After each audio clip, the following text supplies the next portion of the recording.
When I was growing up, my mom used to worry that I wouldn't be able to do all the things I needed to do. But I just learned to do things with my feet that other kids did with their hands. I learned to drink from a glass, color with crayons, unwrap birthday presents just like everybody else.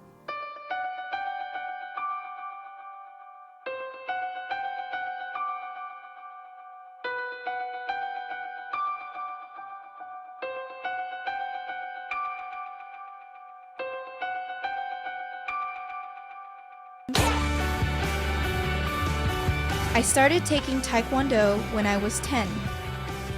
4 years later, I was the first person without arms to get a black belt in the American Taekwondo Association.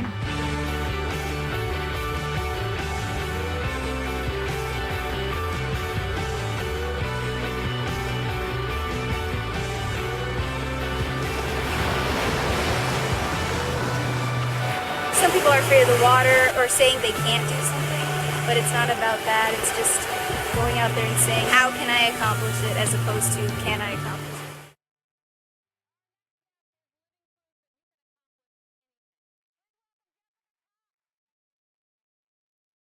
Thank you so much again for giving this opportunity today to speaking with you. Well, thank you for having me.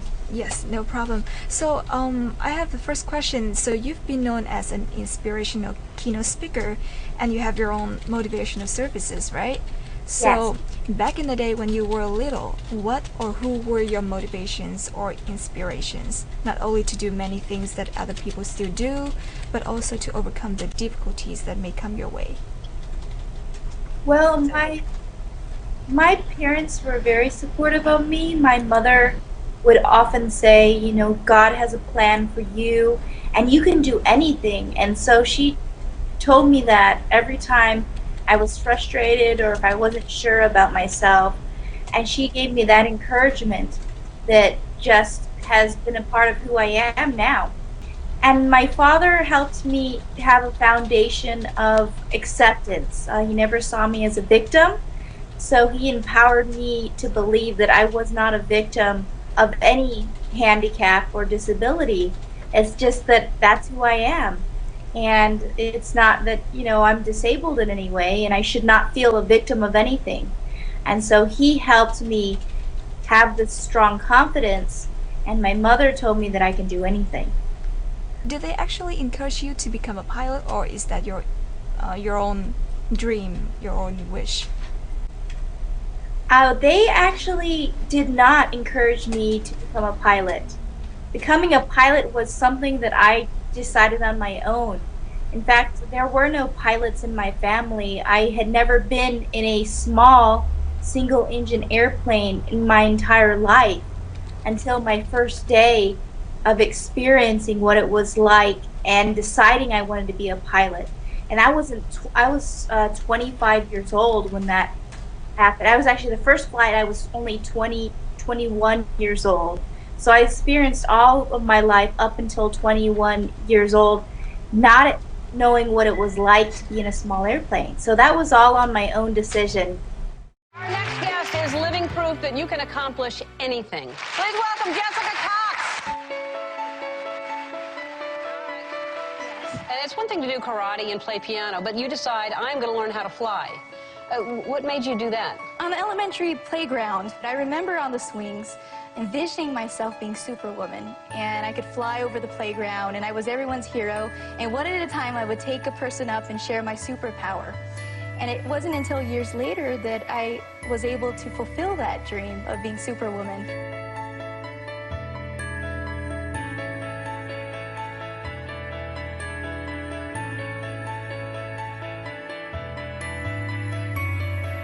Everything was a challenge. The basic challenge of learning how to put on my headset, learning how to buckle my seatbelt, and probably the greatest challenge was learning to land the plane safely. But I think the greater the challenge, the greater the appreciation you have when you've accomplished it. Speaking of other things as well, when you were a little kid, what were the difficulties that you had to deal with?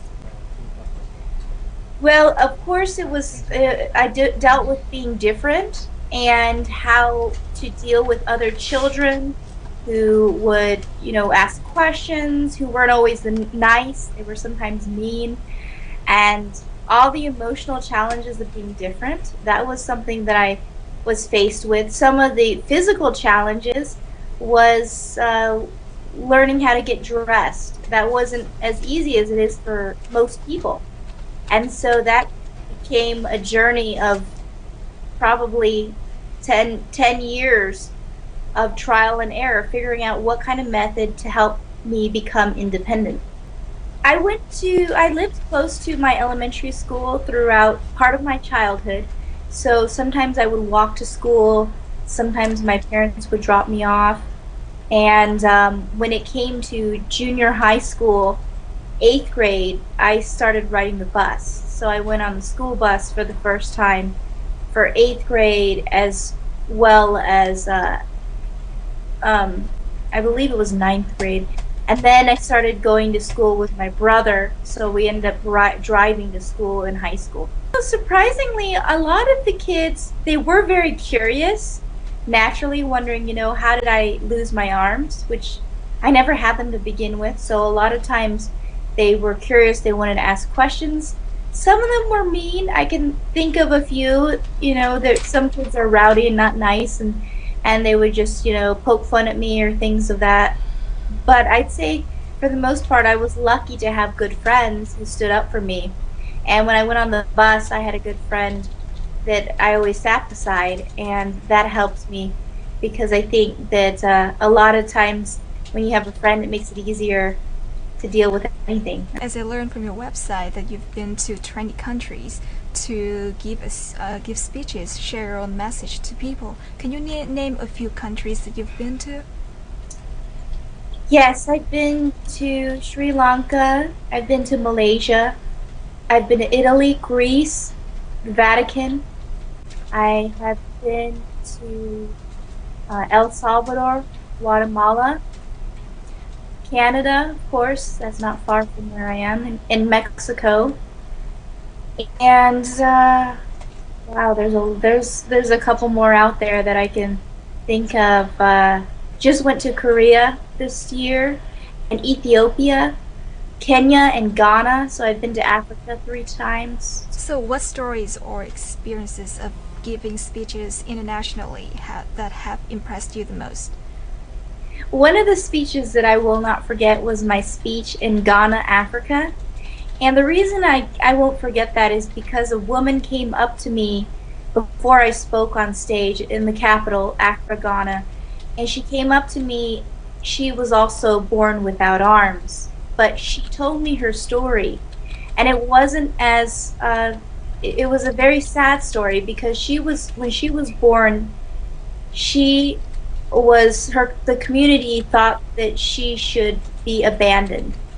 And as an infant, her mother was encouraged to just abandon her somewhere in the wilderness, because they didn't see the point of her being given the chance to live. And it was very difficult to hear her story, but her mother decided not to abandon her. Her mother did not listen to the community, and because of one passerby that came through and told her mother, you should not do that to your daughter, you should raise her and give her the opportunity of life. And so she did. So she raised her daughter, Louisa, in hiding. And now Louisa is a kindergarten teacher, and she is teaching all of these children that it's okay to be different. And so despite her not having arms, she's still teaching and making a difference to the next generation and hoping to change their minds about disabilities. So that was very inspiring to hear. It was a huge impact on me to realize that I was fortunately to be given this opportunity to live despite my disability. But in other parts of the world, it's not always the case. If you have a disability, sometimes you're left to die, or you're given up to an orphanage, or you're just put in an institution. So it's really it's an eye-opener. Well, that's actually leads to my next question. What if someone from an underdeveloped or developing country said to you that since you grew up and live in the US, which is a developed country, and perhaps you have more and better opportunities than they do to go to school, to achieve your dreams, or do whatever you want to accomplish. So what would you tell them? I would say that that is a correct statement, that I've been given all these opportunities, but now I'm taking my opportunity, living in a democracy, to voice my opinion and help encourage the passage of a disability treaty, which is essentially a treaty that helps the whole world and other countries. And within each country, they have to pass the treaty, but the treaty essentially protects the rights and gives the same opportunities to all people with disabilities.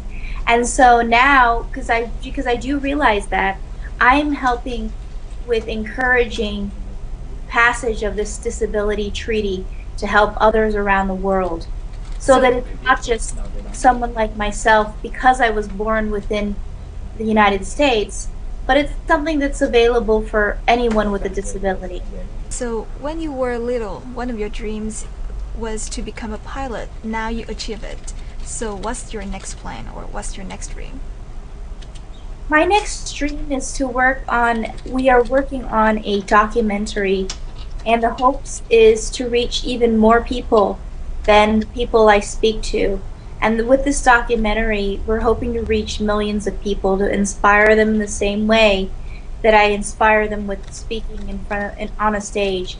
But this is a documentary that'll reach other places that I will never be able to travel to, because I can only go so many places as one person.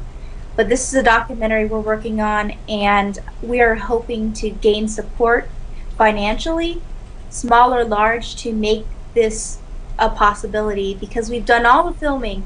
Now we're in post-production to finish with the editing process and bring it into a full-length documentary, a finished product to share with the world. So if anyone's interested in finding out more about that, they can go to my website, which is rightfooted.com, rightfooted.com. So among many things that you have told your audiences, what is the most important thing that you want them to remember? A lot of people see what I'm able to accomplish and realize that nothing is impossible. But I think even more than that too is this message of acceptance, and every single person, whether they're disabled or not, has to accept who they are.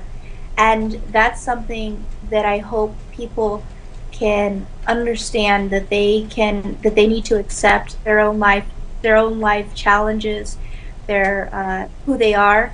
And that's something that I had to come to terms with throughout my life.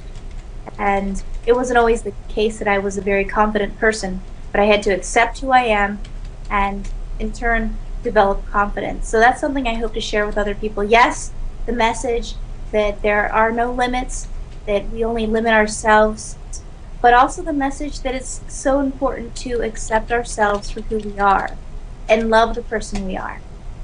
Great. Thank you so much again for giving me this opportunity to talk to you. And I wish you all the best with your career, with your documentary, with all of your speeches and travel around the world, and your personal life as well.